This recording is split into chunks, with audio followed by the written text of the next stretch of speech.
এদিকে আবহাওয়ার এমন পরিস্থিতিতে আজ খুলছে শিক্ষা প্রতিষ্ঠান। এ নিয়ে আরো খবর জানাতে জয়পুরহাট থেকে সরাসরি যোগ দিচ্ছেন আমাদের সহকর্মী হারুনুর রশিদ।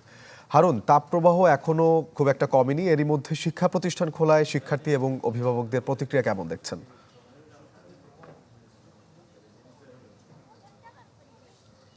শোভন, সারা দেশের মতো জয়পুরহাটে কিন্তু তাপদাহ অত্যন্ত বৃদ্ধি পেয়েছিল। আর এই বৃদ্ধির কারণেই রমজানের যে ছুটি ছিল, রমজান এবং ঈদের ছুটি শেষে কিন্তু তাপদাহের পর স্কুলগুলো ছুটি ঘোষণা করা হয়।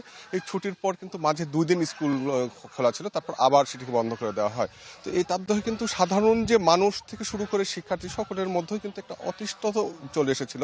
কারণ সকাল 10টা পর্যন্ত তাপমাত্রা একটু থাকলেও কিন্তু বেলা বাড়ার সাথে সাথে এমন তাপদাহ বৃদ্ধি পায় যে সাধারণ মানুষের চলাফেরা করা একদম কষ্টসাধ্য হয়ে পড়েছিল।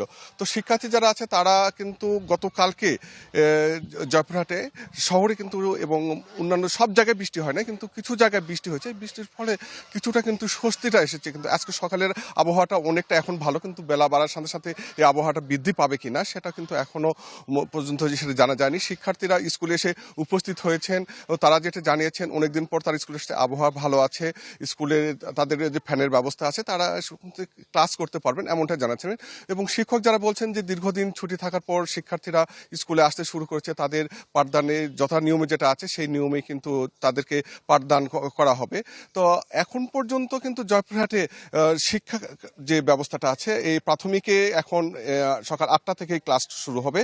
এরপর অন্যান্য যে স্কুল আছে, মাধ্যমিক, মাদ্রাসা এবং আপনার কলেজগুলো আছে, সেগুলো কিন্তু যেগুলো সরকারি আছে সেগুলো তো 10টা থেকেই যথা নিয়মে ক্লাস শুরু হবে। আর যে কিছু কিছু বিদ্যালয় আছে আমরা সেটা জানতে পেরেছি যে সকাল থেকে তারা প্রশাসনের সঙ্গে কথা বলে তারা সকাল থেকে এই ক্লাস তারা শুরু করেছেন।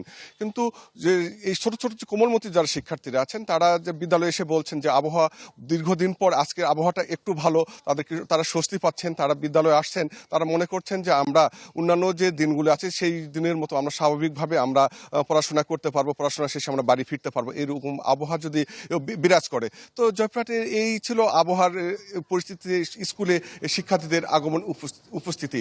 তো শোভন, এই ছিল জয়পুরহাটের সার্বিক পরিস্থিতি। হারুন, আপনাকে অসংখ্য ধন্যবাদ। দর্শক, জয়পুরহাট থেকে আমাদের সাথে যুক্ত হয়েছিলেন সহকর্মী হারুনুর রশিদ।